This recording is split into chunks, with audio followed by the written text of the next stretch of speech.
welcome to another episode of Beyond the Headline, the show where we talk about matters pertaining to India's internal security and also geopolitical matters which are somehow related to India. And as always, joining me on the show is our senior correspondent, Vicky Nanjappa. Vicky, welcome to Beyond the Headline. Thanks, Akash. Thank you.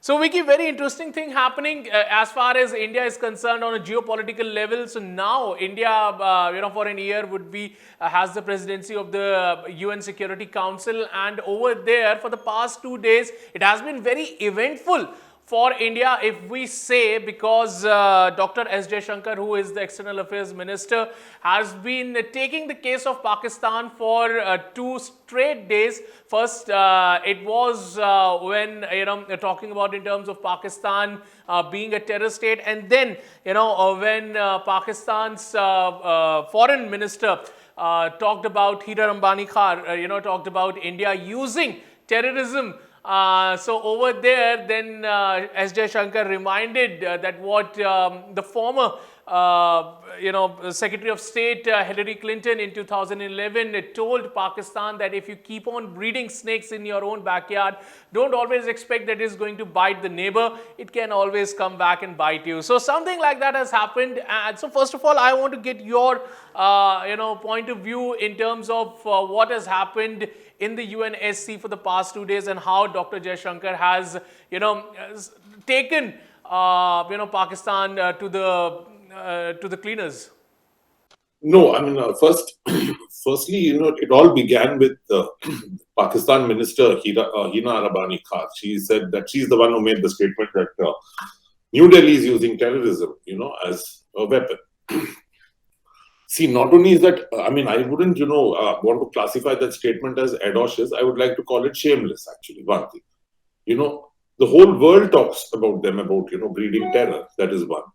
Osama bin Laden was found on Pakistan soil.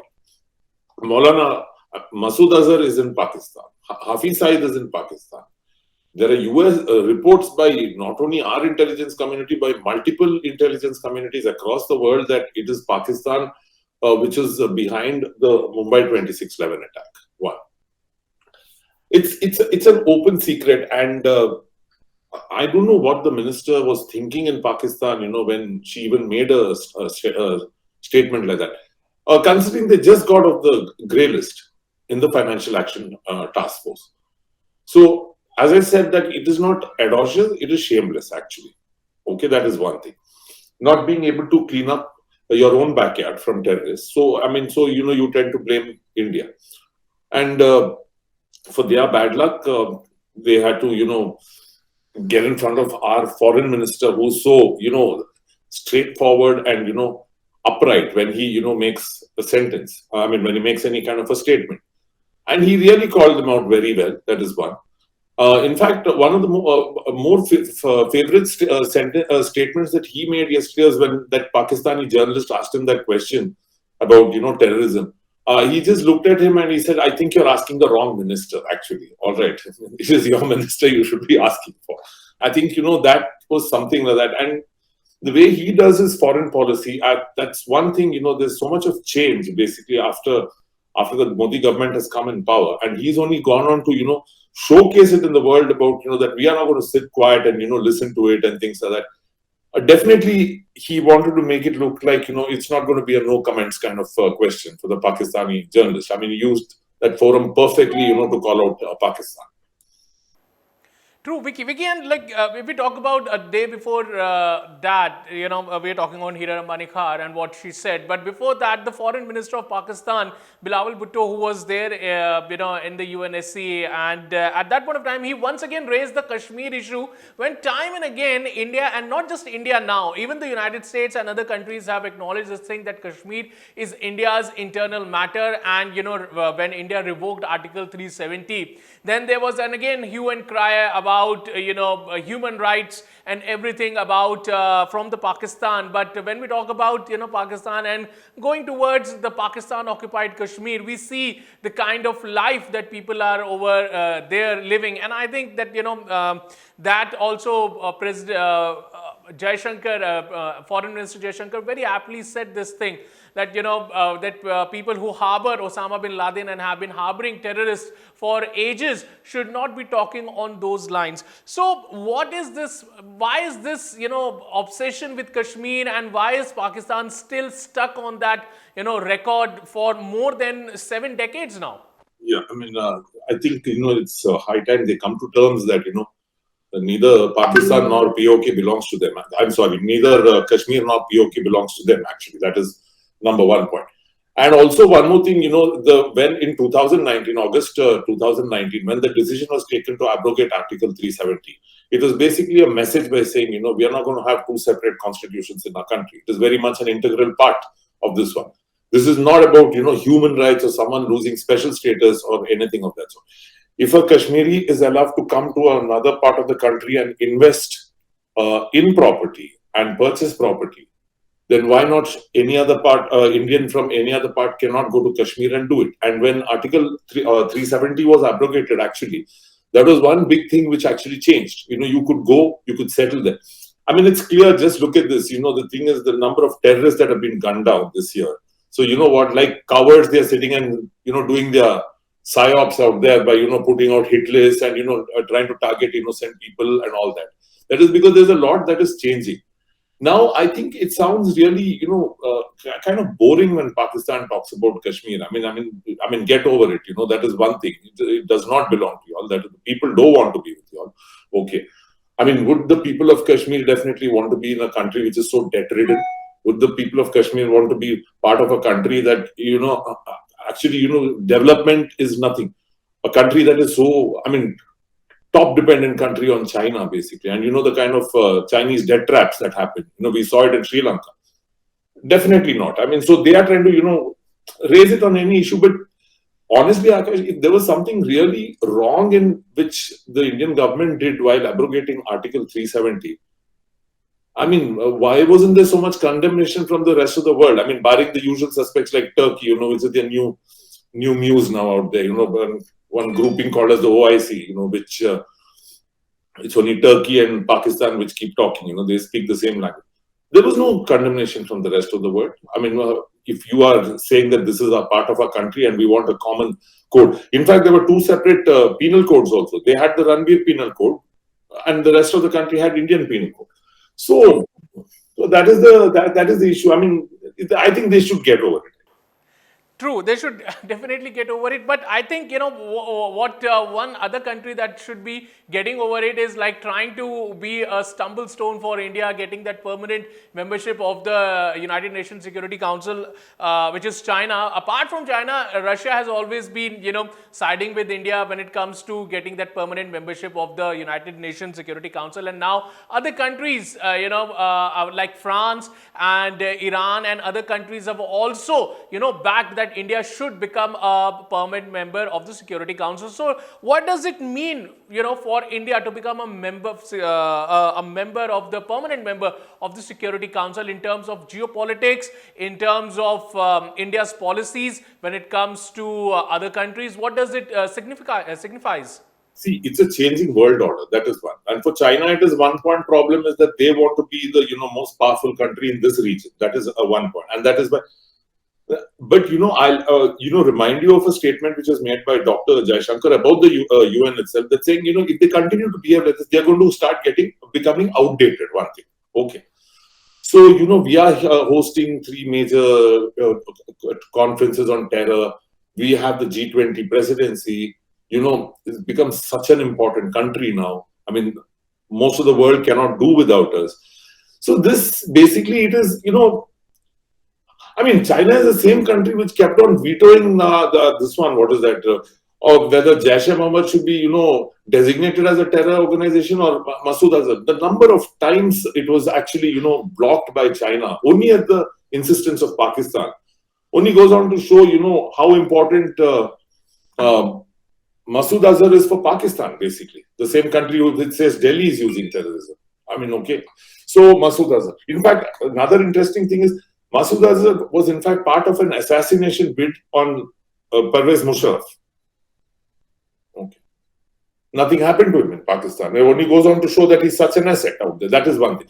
So this blocking is basically, it's like they want to be the, power in this area, and in this region. I'm sorry, I'm saying area. It's this region.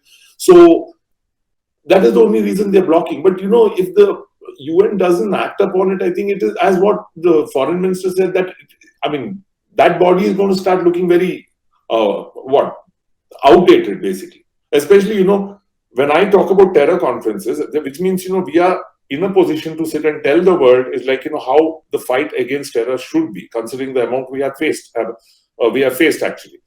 So we being part of that grouping is very important. True, Vicky, and we talk about in terms of terror, like Pakistan talks about what Hira Rambani Khar said, that New Delhi has been using terrorism for such a long time. But when we talk about in terms of Pakistan, they have now become the victim of their own medicine. If we talk about in terms of the increasing terror attacks there in Pakistan, especially after Taliban came in Afghanistan. Just a few days ago, there was a skirmish at the friendship border that they have with Afghanistan, and also a very sad incident about I think it was 2 or 3 years ago. There was this huge bombing in a small school of children where thousands of them were injured, hundreds of them lost their lives. So when will, as a state, Pakistan will understand that, if you have to become at par to some extent with India, if you want to compete in this region, Indo-Pacific region, if you want to compete with likes of India, then you have to, leave apart this kind of a mentality that you want to take, spread a nuisance in your neighborhood, but you need to work and cooperate with your neighbor and, maybe turn your fortune upside down. That part which you said about competing, I don't see it happening, at least in this lifetime. One thing with Pakistan, that is not possible at all. I'll just rule it out fully. But then there is one thing. What happens is they keep on creating these monsters. That school bombing which you spoke about is by Tehrik-e-Taliban. Actually, it is a breakaway faction, or rather, you can say the Pakistan Taliban. Breakaway faction again from the main Taliban. Now, whenever this main Taliban is getting a little powerful, or they think that these people create one breakaway faction, so to keep those guys under check.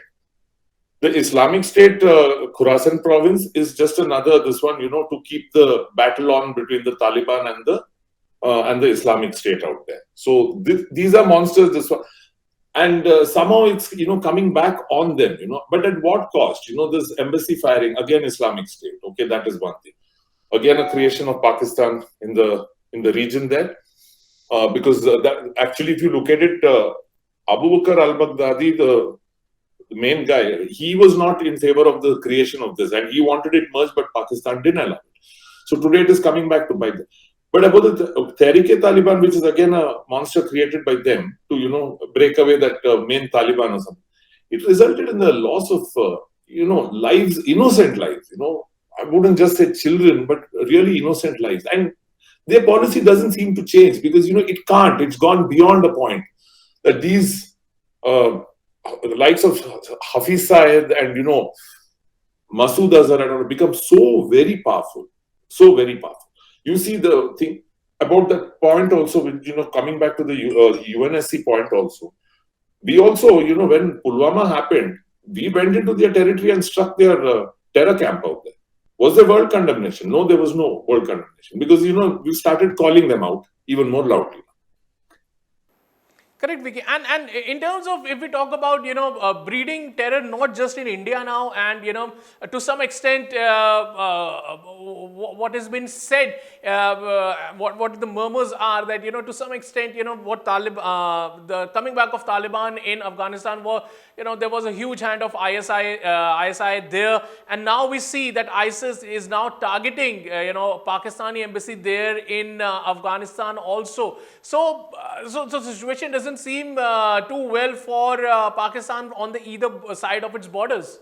No, yeah, that is very true. It's, as I said, they've created these elements. These are elements, who can actually go rogue after, they're rogues basically, but they go rogue on the master after some time. And that is why getting to see. But when coming to Pakistan, I wouldn't say they've, created modules in India and Afghanistan and Pakistan. They've created ones in Canada also with the Khalistan. They've created ones in US. They've created ones in UK also. That Sajid Mir, that one of the main guys in this 26/11 attack, he was plotting something in France also before this 26/11. So they are pretty, globally strong when it comes to doing these kind of things, setting up models. They'll do this very well. They can do everything except set their economy right. True, Vicky. So I hope that, somehow they will learn a bit of lesson from how Dr. Jaishankar took them to the cleaners and, showed them their mirror again and again. But I think, sometimes Pakistan never learn. And that is what, Dr. Jaishankar also said, that they never take a good advice from anybody, be it from, it might be one fine day that, when the sun comes out from the west and Xi Jinping, for a reason, tells Pakistan to hold their horses when it comes to India, but I don't think so. They are going to even listen to Xi when it comes to plotting terror activities here in India. But on that note, thank you very much, Vicky, for joining me on Beyond the Headlines and sharing your time with us. Thank you, Akash. Thank you so much. Subscribe to One India channel and never miss an update.